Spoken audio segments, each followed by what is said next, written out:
हिक गाल इहा वा त रूए ज़मीन ते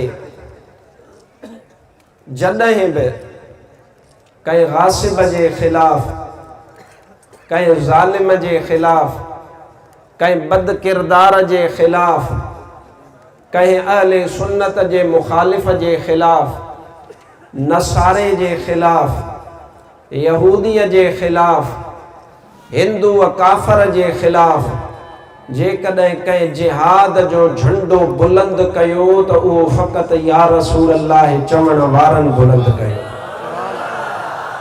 न को इन में जुर्रत उन्हनि अंग्रेज़नि जे एजेंटनि खे थी जिन खे अंग्रेज़नि बर्रे सग़ीर में टुकर ॾेई करे पैदा कयो ऐं वहाबियत जो उन्हनि ॿिज दुनिया में अची छटण जी कोशिश कई। न को उन्हनि में जुर्रत ही, छो त अंग्रेज़नि पैदा ई उन्हनि खे कयो हो त उहे पंहिंजे मालिकनि जे ख़िलाफ़ कीअं ॻाल्हाइनि हा। मुमकिन ई कोन हो जो पंहिंजनि मालिकनि जे ख़िलाफ़ ॻाल्हाइनि हा। पोइ जेकॾहिं हिंदुस्तान जी सरज़मीन ते जेकॾहिं हज़रत अल्लामा फ़ज़्ल हक़ ख़ैर आबादी रहमतुल्लाह तआला अलैह जेकॾहिं अंग्रेज़नि जे ख़िलाफ़ जिहाद फ़रमायो उहो बि या रसूल अल्लाह चवण वारो हो। जेकॾहिं अल्लामा किफ़ायत अली काफ़ीअ जहिड़ो जवान हो उहो बि या रसूल अल्लाह चवण वारो हो। जेकॾहिं उन्हनि अंग्रेज़नि ख़िलाफ़ हक़ जूं ऐं जिहाद जूं फ़तवाऊं ॾियण वारो इमाम अहमद रज़ा ख़ान फ़ाज़िल बरेलवी रहमतुल्लाह तआला अलैह हुयो त उहो बि या रसूल अल्लाह चवण वारो हुयो। जेकॾहिं असांजे हिंद सिंध जे उस्ताद हज़रत अल्लामा शेख मुहक़िक़ अब्दुल हक़ मुहद्दिस देलवी जे हक़ जो जिहाद जो झंडो बुलंद फरमायो उहो बि या रसूल अल्लाह चवण वारो हुयो। ऐं हिन बर्रे सग़ीर पाको हिंद मां नसारे काफ़िर खे तड़े कढण वारो सैयद सिबगतुल्लाह शाह सूर्य बादशाह हुआ त उहो बि या रसूल अल्लाह चवण वारनि जो सरदार है। नारे विलायत, हथ मथे नारे विलायत, नारे विलायत। मां तव्हांजी ख़िदमत में सिर्फ़ 3 मिसाल अर्ज़ कयां। इहो बर्रे सग़ीर त तव्हांजो ॿुधल आहे त बर्रे सग़ीर पाको हिंद में इहे मां नाला खणी वियुसि। तव्हां सभिनीनि खे अज़बर हूंदा ऐं तव्हांखे यादि हूंदा, तव्हां उहे ॿुधी वियव। पर थोरो तव्हां हिन हिंद सिंध खां ॿाहिरि हलो त लिबिया जे इलाइक़े में इटलीअ जे गासिबनि जे ख़िलाफ़ जंहिं जवान जिहाद कयो उन जो नालो हज़रत उमर मुख़्तार हुयो। ऐं उहो उमर मुख़्तार उन लिबिया जे मशहूर सन्नूसी सिलसिले सन्नूसी जीअं असीं क़ादरी के नक्शबंदी के चिश्ती के सोहरवर्दी ये सिलसिला अहले सुन्नत व जमात जा त उन लिबिया में उमर मुख़्तार रहमतुल्लाह तआला अलैह इटलीअ वारनि खे टोटा चबराया। उहो बि या रसूल अल्लाह चवण वारो हो, अल्लाह जे वलियनि खे मञण वारो हो, पीरनि जे पीर दिलबर दस्तगीर अब्दुल कादिर जीलानीअ खे बि तस्लीम फरमाइण वारो।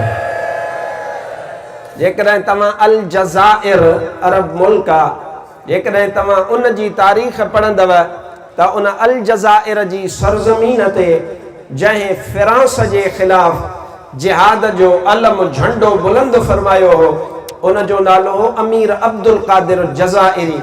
ऐं तव्हां हिते अचण वारनि खे मुबारक हुजे, उहो अमीर अब्दुल कादिर जज़ाइरी सिलसिले आलिया कादरिया जो पीरे तरीक़त हो या रसूल अल्लाह चवण वारो हो। हिजाज़े मुक़द्दस में हज़रत सैयद मोहम्मद बिन अली सन्नूसी रहमतुल्लाह तआला अलैह उहो बि या रसूल अल्लाह चवण वारो हो। मतां को तव्हांखे ईरान जो एजेंट भुलाए, मतां को तव्हांखे कच्चे ज़हन वारो भुलाइण जी कोशिश करे, मतां को तव्हांखे चवे त अॼु बि जिहाद असां फिलाना करे रहिया आहियूं, फ़लस्तीन जे मुजाहिदनि खे असां सपोर्ट करे रहिया आहियूं। ख़बरदार ख़बरदार, पंहिंजे ज़हन खे मतां ईअं कचो रखियो अथई। अॼु बि यहूदी इसराईल जे ख़िलाफ़ जेके फ़लस्तीन जा मुजाहिद जिहाद करे रहिया आहिनि, फ़कीर सिकंदरी तो कई यकीन ऐं वसूक सां थो चवे ऐं मां ईअं ॻाल्हि कोन कंदो आहियां, मां पाण शाहिद आहियां उन शइ जो।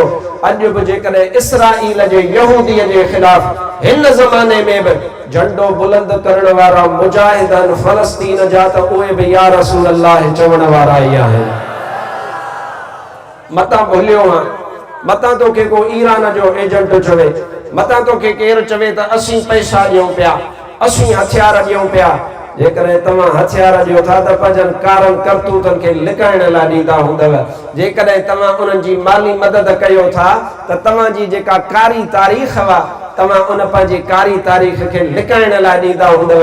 मुजाहिदनि जे सपोर्ट ऐं नियत जे लाइ तव्हां नथा ॾियो उन्हनि खे। पर यादि रखिजा मुंहिंजा भाउ अज़ीज़, मां पाण उन्हनि सां मुंहिंजी मुलाक़ात, मां आलमी दुनिया जो सफ़र कयां थो।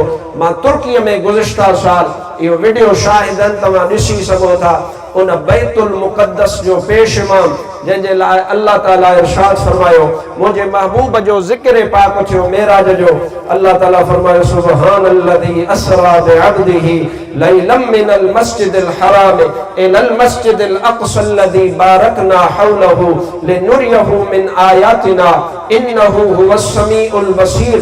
अल्लाह ताला जे उन बैतुल मुक़द्दस जो ज़िक्र फरमायो, उन अक्सा मस्जिद जो ज़िक्र फरमायो। मां पाण तोखे अर्ज़ कयां, अल्हम्दुलिल्लाह उन मस्जिद जा पेश इमाम या रसूल अल्लाह चवण वारा ऐं हक़ चार यार चवण वारा, ओ सुन्नी तोखे लख लख मुबारक हुजे। क़यामत ताईं जिहाद जारी रहंदो, पर झंडो सुन्नत जमायत जे हथ में हूंदो।